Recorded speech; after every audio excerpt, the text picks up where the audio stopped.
नमस्कार, मेरा नाम शिवांगी द्विवेदी है। आप देख रहे हैं न्यूज़ 18 इंडिया का डिजिटल प्लेटफॉर्म और आज हम बात करने जा रहे हैं दुनिया के सबसे ज्वलनशील इलाके यानी कि मिडिल ईस्ट की, और वो भी उस दृष्टिकोण से जो अब तक बस स्थानीय जंग नहीं बल्कि वैश्विक संकट बन चुकी है।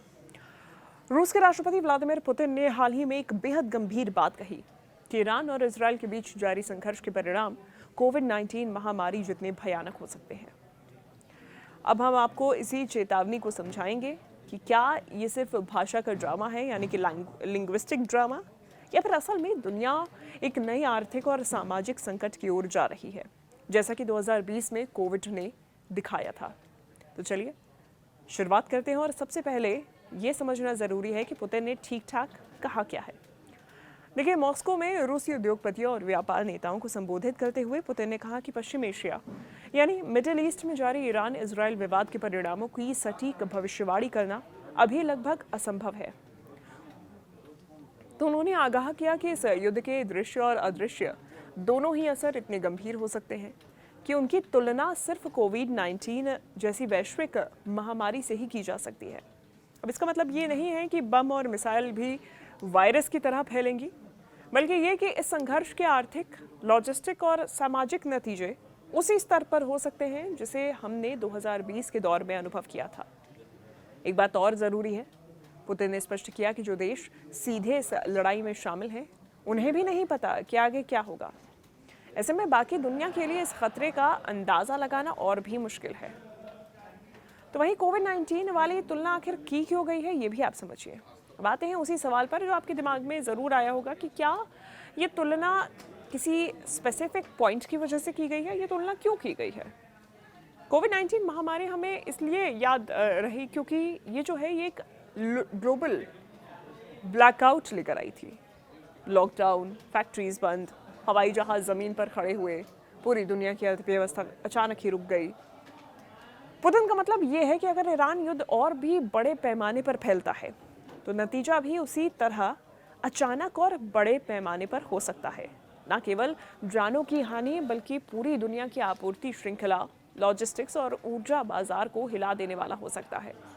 इसे आप इस तरीके से समझिए, कोविड में फैक्ट्रीज बंद हो गई तो चिप, दवाइयाँ, इलेक्ट्रॉनिक्स सब कुछ गायब हो गए। इस युद्ध में अगर तेल गैस आपूर्ति रुक गई, जहाज विमान रास्ते बंद हो गए और सप्लाई चेन टूटे तो वही उसी तरह की उथल पुथल पैदा होगी। इस बार वायरस की जगह बंदूकें और मिसाइलें होंगी। इसलिए पुतिन ने कहा कि ये आग सिर्फ मिडिल ईस्ट तक सीमित नहीं रहेगी बल्कि पूरी दुनिया की अर्थव्यवस्था की रीढ़ तोड़ सकती है।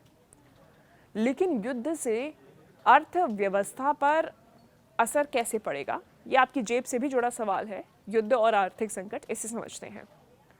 पुतिन ने साफ कहा है कि ये संघर्ष सिर्फ बारूद और बम तक सीमित नहीं है बल्कि ये वर्ल्ड इकोनॉमी की रीढ़ तोड़ रहा है। इंटरनेशनल लॉजिस्टिक्स, उत्पादन और ग्लोबल सप्लाई चेन सीधे इसका निशाना बन रही हैं। सबसे ज़्यादा दबाव कहाँ दिखाई दे रहा है? कच्चे तेल और गैस की आपूर्ति पर, धातुओं पर यानी कि मेटल्स पर, और फर्टिलाइजर्स बनाने वाली कंपनीज पर, और उन रूट्स पर जहाँ जहाज़ और विमान यानी कि अफ्रीका, यूरोप और एशिया के बीच में ये माल ले जाते हैं। अगर ये सप्लाई चेन टूटती है तो नतीजा वही होगा जो कोविड के दौर में दिखा था। तेल गैस की कीमतें बढ़ जाएंगी, फर्टिलाइजर्स की कमी आ जाएगी जिससे खाद्य अनाज महंगे होंगे, और लॉजिस्टिक्स महंगी होने से हर चीज़ की डिलीवरी और उसकी कीमत ऊपर चली जाएगी। इसका मतलब सीधा आपकी जेब पर इन्फ्लेशन, महंगाई और ज़्यादा बिल बन जाना है। अब चाहे आप भारत में रहते हों, यूरोप में रहते हों या फिर अमेरिका में रहते हों। दूसरी बात, कोविड के दौर में हमने देखा कि कोई भी देश अपवाद नहीं था।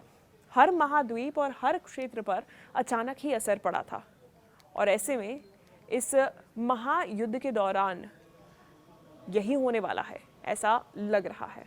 पुतिन यही बात दोहरा रहे हैं। अगर ये युद्ध फैला तो ये भी आपदा बिना किसी अपवाद के पूरी दुनिया पर पड़ सकती है। सिर्फ 2020 जैसी महामारी की जगह 2026 की जंग के रूप में होगी।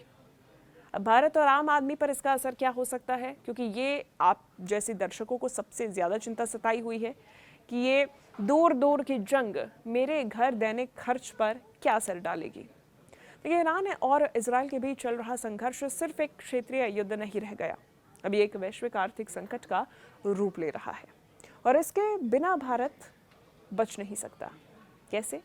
भारत तेल और गैस का एक बड़ा आयातक है।